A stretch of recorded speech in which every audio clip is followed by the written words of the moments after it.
Bom, passamos então pelos conceitos, né, do Data Lake. Eu sou o Adrian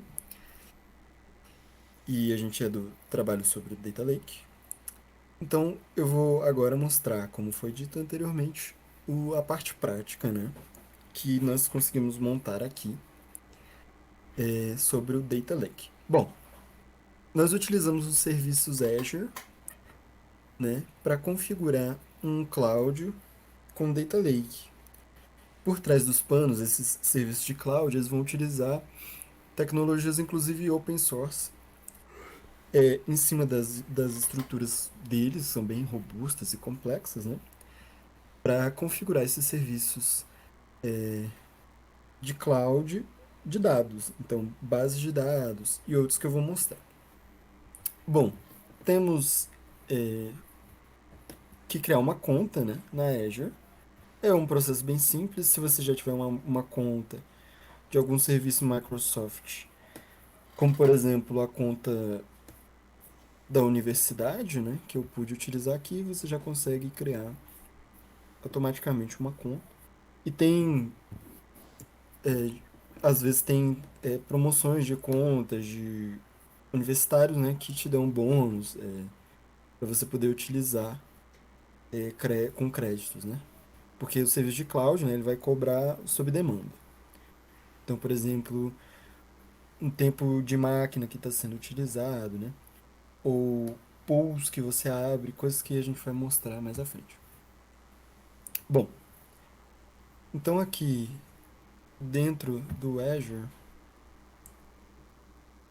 nós temos diversos serviços, né, que você consegue abrir. Então, por exemplo, grupo de recursos, que é uma maneira de organizar uma rede para você conectar, né, base de dados, análise de dados.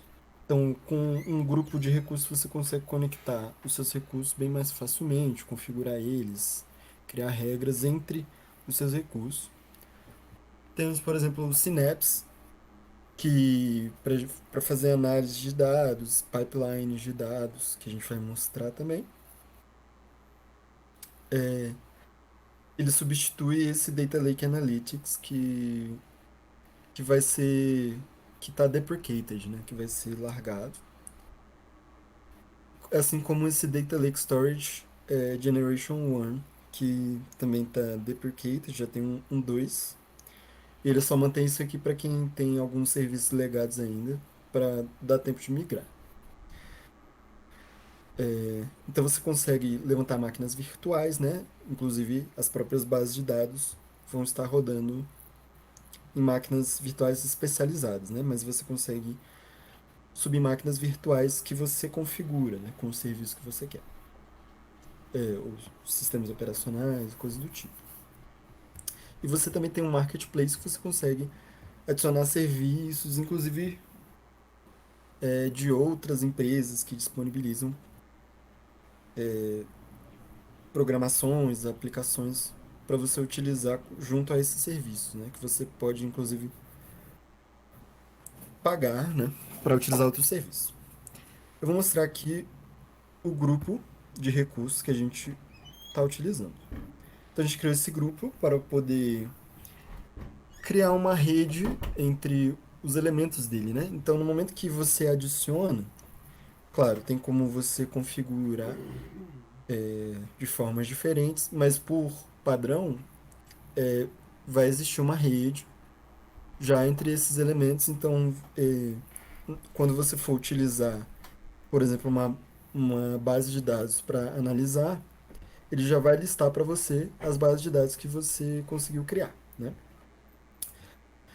Então, eu vou mostrar aqui o Data Lake que a gente fez. Então, ele aparece aqui como uma conta de armazenamento. Porque esse Data Lake Generation 2 ele consegue fundir o conceito de armazenamento blob, né? Que seria como um Google Drive, coisas que a gente consegue armazenar todo tipo de arquivos, né? Com as funções do Data Lake, de metadados, né, de organização Hum, dos dados. Então ele vai fundir tô. essas coisas. Tanto que aquele Generation 1, ele era um data lake separado. E quando você tenta criar por ele, a Microsoft, o Azure não permite, né? Então você tem que criar um, um desse tipo aqui, uma conta de armazenamento. E dentro das configurações, eu vou mostrar aqui, ele vai aparecer um Data Lake Storage. Se você habilitar essa opção de habilitar um namespace. Então ele aparece aqui. Quando a gente cria, ele aparece uma opção de namespace nas primeiras opções. E aí você tem que habilitar esse namespace para poder habilitar o Data Lake. Aí beleza. Então eu vou abrir aqui o Data Lake. Aí tem um container, né? Você pode criar vários containers com identificadores diferentes, né? Esse logs é por padrão, que ele já vai armazenando logs do que você vai utilizando, né? E esse container foi o que a gente criou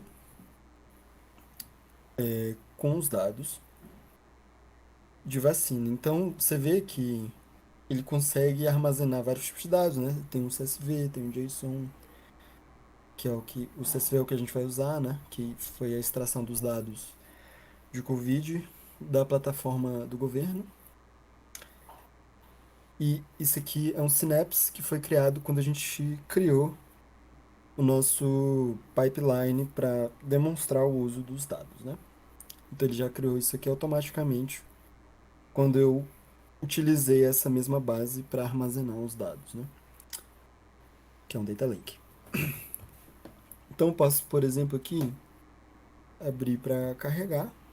E você vai ver que ele vai abrir o meu gerenciador de arquivos e vai me permitir selecionar uma gama de arquivos. Aqui eu posso armazenar um PDF, por exemplo, do trabalho teórico que a gente fez, né? Então, olha lá. Foi bem rápido, inclusive, aqui. Já armazenou lá. Então, bom, o arquivo é composto de bytes, né? Então, você pode. Existem parsers de PDF, por exemplo, que você pode contratar para depurar esses dados e criar fluxos de dados, inclusive com PDFs, por exemplo. Então, é bem completo. Bom, lá no container, né, como vocês tinham visto, tem também uma base SQL, eu já abri ela aqui, que a gente só simplesmente criou uma tabela com esses três campos aqui, que são campos presentes no arquivo CSV. Eu abri aqui só algumas linhas dele, porque ele é bem grande. E quando eu tentei abrir, quase travou o computador. Então fiz aqui peguei só algumas linhas dele. Então a gente pode ver, tem o Document ID, né? Que seria do documento, o paciente, o ID, a idade, a data de nascimento. Então, nesse mesmo formato, estão esses dados aqui, né? Que a gente já colocou no mesmo formato. E dentro também do container tem o Analytics, né? Que é o Synapse, que havia falado anteriormente. Que a partir dele a gente consegue manipular os dados, né? Analisar, criar fluxos de dados e pipelines. Então, eu vou mostrar aqui um fluxo de dados que a gente fez. Então, dado o Data Lake, né? Então, a gente consegue adicionar, você vê aqui etapas, né? E cada etapa, deixa eu clicar aqui, por exemplo, só para mostrar, ele vai te dar diversas opções aqui de formas de manipular os dados, filtrar, tirar uma nova fonte de dados, fazer uma união de dados, copiar os dados, verificar, né, se existem dados numa base antes de inserir, por exemplo, né? Então, por exemplo, aqui a gente pegou então essa base. Se a gente olhar aqui embaixo, é o CSV né, que estava lá, que está no nosso Data Lake. A gente conectou com o Data Lake por aqui. Se você olhar aqui, tem a visualização dos dados. Ele demora um pouquinho, porque o arquivo é bem grande, né?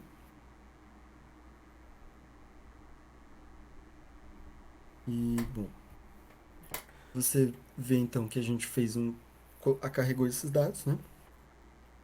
Aí, aplicamos uma operação de sort nele, e ele fala aqui, né? Então, a gente sorteou fez um sort pela data de nascimento. A partir disso, a gente fez um filtro nas idades de pacientes.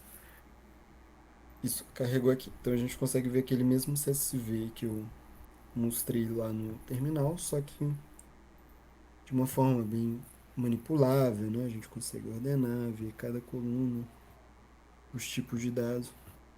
Aí, bom, então fez um sort aqui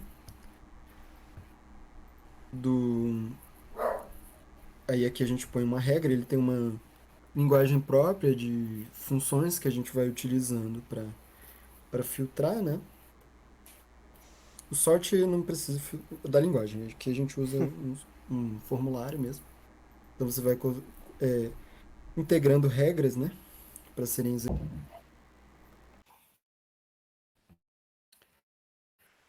bom. Então a gente fez essa manipulação, né, com sort e o filtro. Então logo depois do sort para ordenação, a gente aplicou esse filtro utilizando essas funções próprias aqui do Azure, que ele consegue manipular os dados a partir do esquema que a gente fornece para ele ou que ele identifica automaticamente quando é semi-estruturado ou estruturado, né?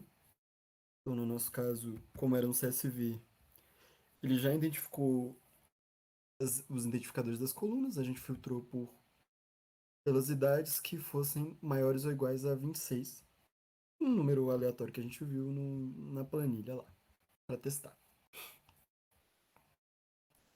Então, a cada etapa ele vai filtrando os dados e a gente consegue ver aqui. Provavelmente eu não vou conseguir mostrar, porque ele demora um pouco, por serem muitos dados, né?